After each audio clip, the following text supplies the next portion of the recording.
Good morning, Lancaster. I'm Jason. I'm Jose. We're two guys hanging out, drinking some coffee, talking some shit.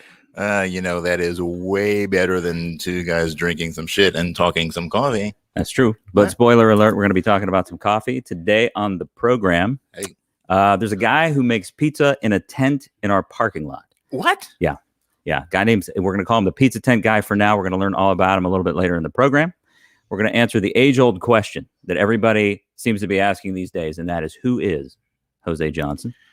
That's a good question. And we're introducing two new segments today. If you're new to the program, which of course you are because we are, because it's the first time we've done it, we figured it's a good time to roll out two brand new segments to the show, Cup of J's.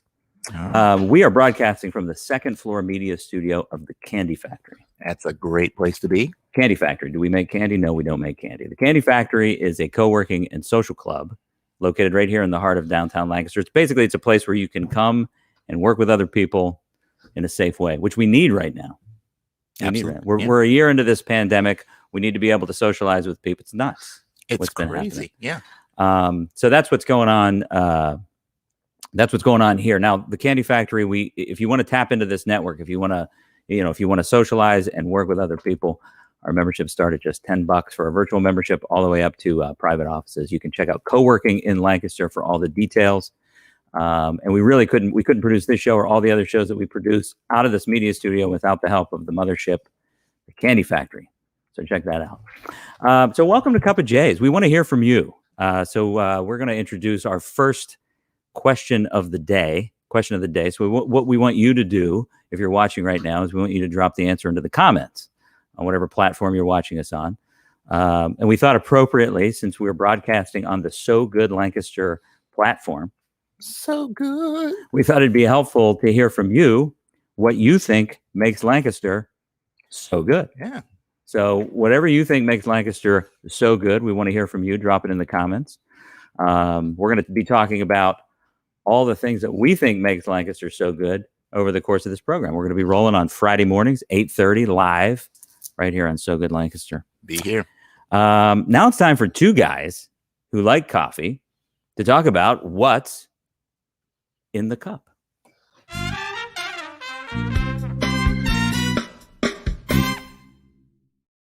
All right. What's in the cup? So every week we are going to try a new blend from a local Lancaster County roaster. I'm going to let you know what we think about it. Now, you don't need to be a coffee connoisseur because God knows we're not. But we're just going to share our thoughts, our opinions. So this week's blend is from the Gerhart Bridge mix. And I have to say, Jason, this is the standard mix here at the Candy Factory. And I really love this. I've been drinking this for about the year-ish that I've been a member, a year and a half. Man, time flies. And this is like my morning go-to. So yeah, we thought we would start with the Gerhart Bridge mix because a little history about the Candy Factory and the mix is the Candy Factory's been around for over 10 years. So this is the 11th anniversary of coming up in 2021, the 11th anniversary of the Candy Factory in downtown Lancaster, and for almost 10 years. We have been serving to our faithful members the Gerhart Bridge mix, which is a unique blend that is created for the Candy Factory. So this is the only place you can drink this. So we thought it'd be appropriate to start with the Gerhart Bridge mix. But we are going to be heading out and about to a lot of the local Lancaster roasters, grabbing a new bag of coffee each week and telling you what we think about it, because we're basically just two guys who like to drink coffee. Oh, absolutely. We're not coffee snobs. But we can at least wax a little poetic about. Oh, that's true. About the nectar of the gods that we consume when we need to get the day going. Oh, that's right. Screw the meat, give you the coffee. A couple things about the Gerhart Bridge mix. It is a reliable cup of coffee. Solid. I drink this coffee every morning when I get here to the Candy Factory, and it's not fluffy. Right, there's not a lot of frill. No, that's true. It's just right to the point. It is a very, very consistently reliable cup of coffee. And think about Gerhart. Gerhart Coffee Company, I should say, has been roasting in Lancaster since. Take a guess. See if you can guess. I don't know what. It has to be pre-pandemic at least. Yes, since before the pandemic, okay. Gerhart has been roasting coffee in Lancaster Another guess. One more, and then I'm gonna let's say 1974. 1880. What? 1880. Man, Oldest roaster in Lancaster. this does not taste like, coffee from the 1800s. This does not taste like 120-year-old coffee, but is that, I'm not even doing the math, 140. They sell wholesale coffee. Gerhard is served in a lot of the local restaurants around the area, so you've probably drank Gerhard coffee even if you didn't know it. Yeah, it's definitely solid brew. And they became one of the first fair trade and organic coffee roasters in this area. So that's cool. Cheers to Gerhart and the Bridge mix on our first What's in the Cup. What's in the cup? So now we turn to this idea of pizza. So if you come to the Candy Factory, if you're downtown Lancaster, we're located on the 300 block of North Queen Street, and our parking lot is in the back. And if you come to the Candy Factory on a Sunday, you'll notice something a little bit out of the ordinary. There's a guy making pizza under a tent in the corner of the parking lot every Sunday. Rain, shine, sleet, hail. I mean, this guy's out there, and his name is Corey Kaczynski. Corey Kaczynski, I'm going to call him the Lancaster Pizza Guy. This guy's a CPA during the week, so he's counting beans during the week, but on the weekends, he makes pizza in his pizza tent here at the Candy Factory. Sundays from about 11 to 6. But here's the thing about it. You have to pre-order. You have to pre-order the pizza. So there's just a constant flow of people coming through the parking lot and picking up this guy's pizza. I've had it. It's fantastic. And a couple days ago, I had a chance to sit down with Corey and find out what inspired the idea, how it works, and what he's looking to in the future. So go ahead and roll that tape. Corey Kaczynski. It's all driven by the ovens that I use. There's just been a move in general to having almost restaurant quality equipment available on your back patio. And it's now the time that the pizza ovens are making that pivot. So for me, it was, I made pizza in college. I loved making pizza ever since. And when these ovens became available, I just got hooked. I bought one. And then I quickly exhausted my ability to eat pizza, my parents' ability to eat pizza, all my friends. Like, it got to the point where I'm like, okay, like I can't keep inviting people over. Like I can't trick them anymore. So much pizza. Yeah. So then the whole thing for me was I needed a wider base to go to. And I always was interested in business. I went to school for business. So for me, it was like, it's a low stakes chance at trying my hand at running a small business. It's not just like a traditional food truck. I'm going to go put my tent up and hopefully people will come by. Yeah. So there's the whole system that wraps around this. Could you explain what that system is? Yeah. So the whole system is, it works off a pre-order. So it's primarily a social media business where I kind of use that to leverage to gain, or it's not, essentially it leverages the ability for me to get in contact with people and let them know where I'm going to be without having like a formal place of business. Sure. So the pre-order system was never intended, but it works out really well with COVID. And I think even going forward, it just helps me understand when people are going to come, and also lets them know when they're going to come and when their orders should be ready. So it just works out really well. So you're pre-ordering these pizzas, and when you pre-order, picking a time slot, that's right? And saying, I want my pizza at this particular time. Conveniently enough, it kind of in the beginning was a game for a lot of people. The game was like, oh my God, the slots are almost gone. The slots are almost gone. Because there's only so many, and then when they're gone, it's over. It's like getting concert tickets now. It is, yeah. So I think initially it kind of inadvertently kind of helped build up the brand, build some buzz around it. It was always like, because it's done usually 2 days in advance of the event. It used to be almost a week in advance. But it was just kind of like a game. And it was funny. I would hear people talk about it at like market or something. And I'm like, it was just like its own thing. I know you're here all day because I've been here in the morning and I've been here in the evening. Yeah, and you're here. How many pizzas are you cooking on a Sunday? Yeah, so on any given Sunday right now, it's around 140 or so on a Sunday. Yeah, it's been fun. For context, I started in Lancaster in June, and that was around like probably 18 and like once in one event. So it's been crazy. You sold 18 pizzas in June, and now you're doing 140 every Sunday. and it's just kind of wild. Like it's limited just based off what I can do, and then sometimes I'll have a helper, Justin, that will come help me out, and it's like kind of like that's like our max. Like we can't do anymore. I can't prep anymore, and we physically can't make anymore. So what's the big dream? Where does it go from here? Like, where do you see yourself in a couple of years? Yeah, so where it goes from here, the big news recently is I'm investing a ton of money in the business by buying a wood-fired oven. So I'm super excited about that. It's going to be on a trailer. It's going to I currently use like these portable ovens that were great for starting my business. And now that I have a little more conviction on it working, that's going to be the big upgrade to go to something like that. But definitely in the year or so, definitely trying to feel out the Lancaster market. Staying mobile as long as possible. I really enjoy being able to work outside. Even when it's super hot, even when it's super cold, when it's raining, I'm out in all of it. So it keeps it interesting for me. In 5 years, I think that's my goal right now is a 5-year window. And that's bringing on at least 1 or 2 people, ideally full time, including myself. Or I should say excluding myself. So it'd be a total of 3. And really giving that opportunity to grow. I try and do one thing for charity a month. But really trying to cater to those in need in Lancaster City or the greater Lancaster County area. So that's awesome. I've done a few things with CUPPA in the past, and I think they're a great partner. So maybe doing more stuff with them. That's fantastic. Well, congratulations on just an explosive year. Oh, thank you. Yeah, it's been fun. It's hard to keep up. It's a good problem to have. So definitely, it's always constantly evolving, which keeps it interesting.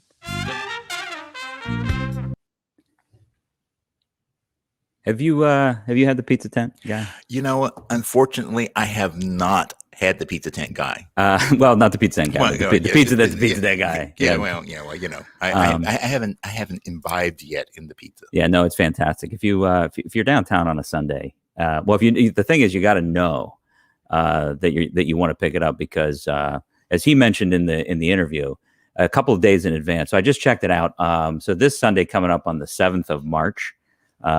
He went live. It's like it's like buying concert tickets, right? He went live yesterday afternoon, and I'm scanning through, and he has a few slots left, some mid-afternoon slots left. But you got to get in there and get it because the slots will fill up, and then that's it. Man, that's amazing. If you want to learn more about Corey and the pizza tent, at Pizza Tent PA, that's on Facebook. And that's where he announces when the slotted webpage is going to go live for that week. Guy's doing 140 pizzas. Man, I wonder if I can get a cut of that action. Like buy up a bunch of slots and then sell them. That's a great idea. You could set up a tent on the other end of the parking lot, right? Go up and buy them from Corey, and then sort of like the T-shirt guy. Exactly. Same shirt inside, same as the ones inside. But you got to charge more, and that's going to get a little awkward. Nasty. So 3/7 is the next pizza tent coming up this weekend.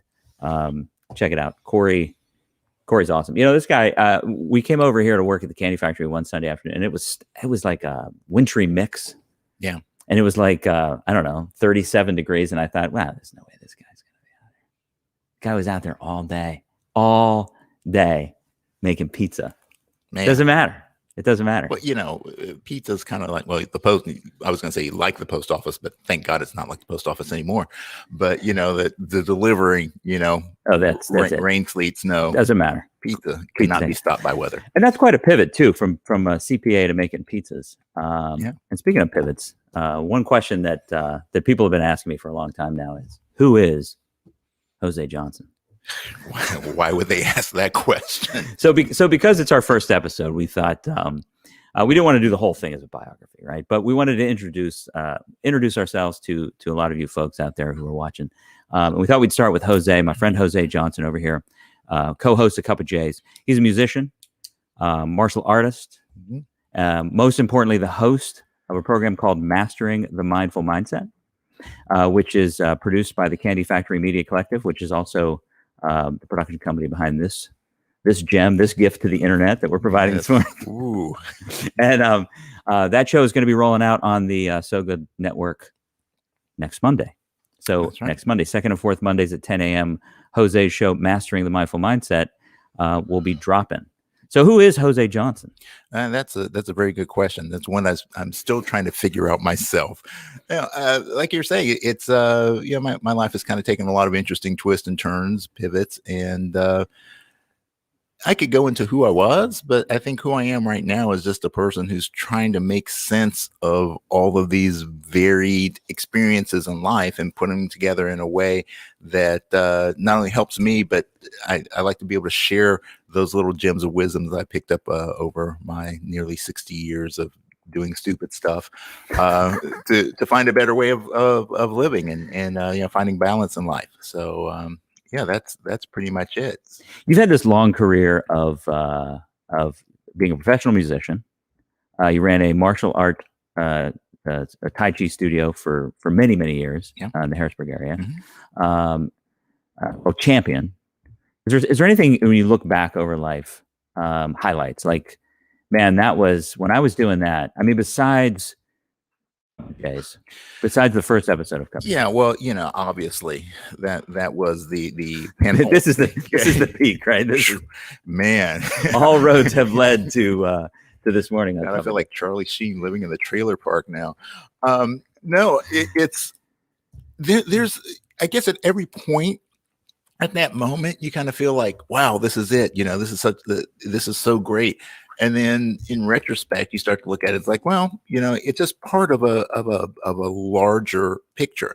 So I think that's what's kind of helped me to be more grounded is I try to enjoy every moment for what it is. And there's all this wonderful, there's all sorts of things that you get out of that moment. And so I just take it for what it is. And then I move on to the next moment, and just let the experiences, whether they be the positive experiences or the things that you wish hadn't happened, take all of those things and then use those as a stepping stone for the next phase of my life. It sounds like that sounds like some great wisdom. Wow. And it sounds like the kind of wisdom that someone might share on a show called Mastering the Mindful Mindset. I've thought about doing that. I've thought about creating a show where I could share tips with people on how they could better improve their mental approach to life and deal with all of the craziness, especially with the pandemic. I mean, man, this has really created a lot of problems for people. And that's, I think, one of the great things about this show that we're doing, plug for this show, is that, sometimes you just need a way to refresh your mind. And, if all you're doing is binge watching all of the news networks, you can get yourself into these negative feedback loops. So you need something to break the mental tension. And something like this is exactly what people need. Well, it is. And we're looking forward to Mastering the Mindful Mindset, moving to So Good Lancaster, which is coming up next Monday, March 8th at 10 a.m. The new episode drops. And there's a solid archive for the last 6 or 7 months of this show. So you can dig back through the archives and check out all the things that Jose has been doing with that program. But today is not Monday, March 8th. Today is Friday. And that means one thing for sure. It's time for our second of these brand new segments, which is Weekend Shenanigans. That was because we didn't have time to actually do the segment intro. Yep. So well done there. So each week we're going to share something that's happening over the weekend. Since we're doing the show on Friday morning, we thought it'd be cool to pick one thing that we want to showcase, something maybe that we're doing, something that we maybe can't do but want to showcase that's happening over the weekend. I got to tell you something. This idea was so good on paper. It was so good on paper, but it did not translate. So of course, we're going to start a segment about what's going on in the area a year into the global pandemic. Wow. In a nondescript, right, kind of weekend in early March. So I started scouring the interwebs for some things that are going on this weekend, and I got to be honest with you, there's not a whole lot going on. I think we're sort of in this kind of calm before the pent up storm of getting back to some normalcy in life, with the vaccines and with the COVID numbers reducing. I know a lot of people are talking, right? Restaurants are starting to open back up. Things are happening, but it's a slow, sort of gradual move right back to normalcy. And I realized I'm like, it's First Friday in Lancaster, and if you're not from the Lancaster area, I just want to say that starting about 25 years ago, there was an intentional move by local businesses, art galleries, restaurants, that sort of thing, to really stay open and focus some attention on first Fridays of each month. And about 15 years ago, it really exploded. I mean, Lancaster was like, it was like being in New York City, in 2 or 3 square blocks of Lancaster on a first Friday. Brought in there, especially when the weather would turn nice in the summer and these gorgeous Pennsylvania evenings. And over the years, it's just grown and grown and grown. And it's really interesting how the pandemic has shifted that. I think it's coming back. I think First Fridays will be what they were at one time, but we're not quite there. And it was really it was really evident to me as I was kind of looking around the normal places I go to find out what's happening in the area, the events that are happening in the area, and to see how little was really happening for First Friday. But if you can get out, if you feel safe getting out, restaurants are opening up, and a lot of them are playing it really safe. Yeah. I was in Dipco this week, Lancaster Dispensing Company down on Market Street by our Central Market, and they're doing a really, really good job. They're really doing a good job. So if you want these restaurants and these bars and some of these entertainment establishments to be around in the next 4 to 6 months, when we can get out and party like it's Mardi Gras, then we really need to support them. We really need to get out there and do the takeout thing. If you can do the takeout thing, go in, support the servers, support the bartenders, because we're going to lose some of these establishments if we don't. We already have. So. Oh yeah. What do you have going on this weekend? Well, I would like to say that I have some wonderful plans in Lancaster, but I don't. Today actually is my wife's 50th birthday. Happy birthday, Julietta. Yeah. So we're doing some family stuff. The kids are coming in, and we're going to just have kind of I can't spill the beans because I've got some top secret stuff going on tonight. So I can't spill the beans. Exactly.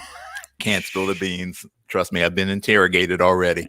But we because of COVID, I've had to shift plans. Yeah. And so I've tried to come up with some creative ways to do things that still would allow us to have a nice experience. And that's the thing. This is, if there's one thing that has come out of this whole mess that we're in right now, it's the creativity. It's not always okay. Well, let's just and I certainly love going out to restaurants. I went to a restaurant last night for dinner. Yeah.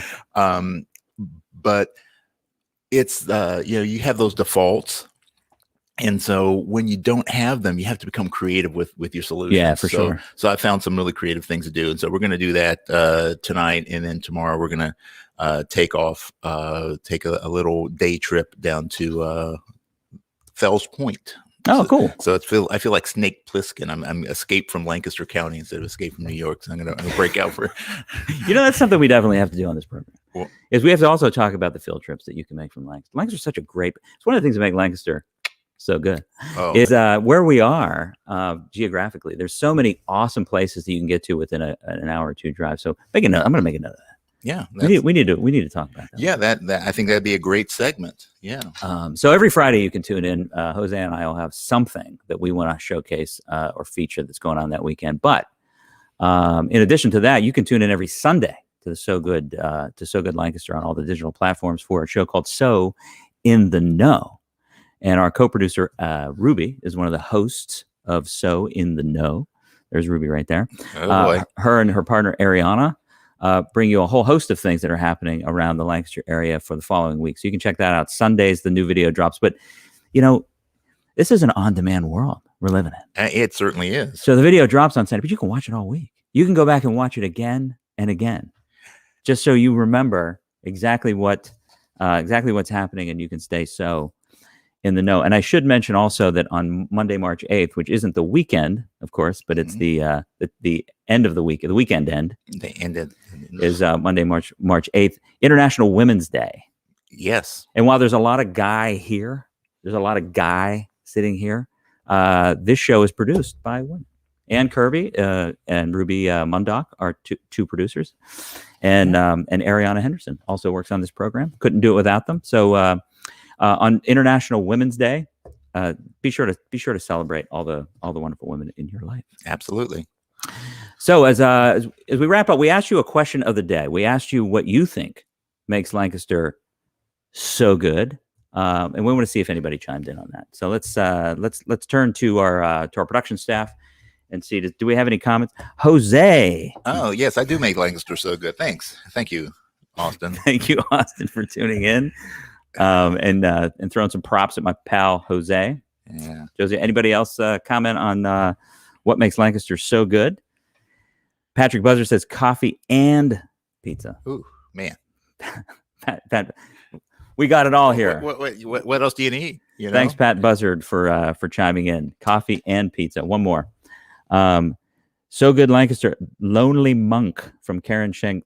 That was it's a coffee shop, right? What was the time period of the Lonely Monk? Or they still roast?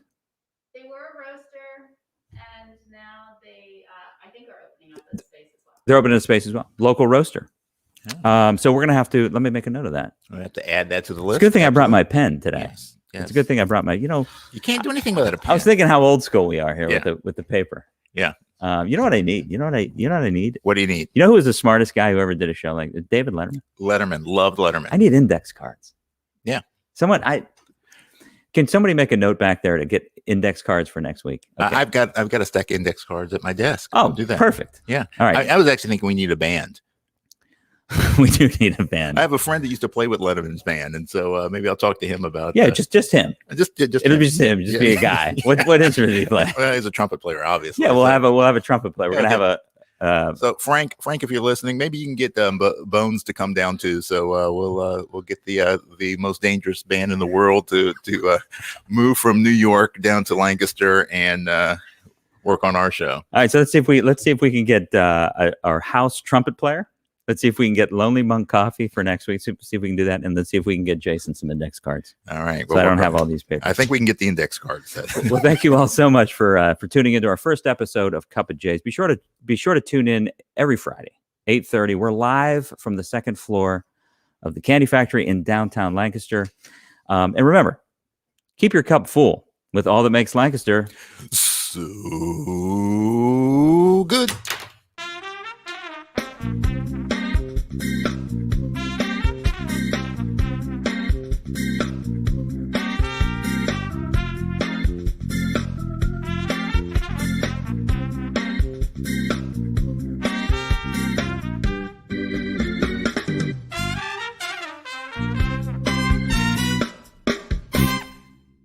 Candy Factory. Collective.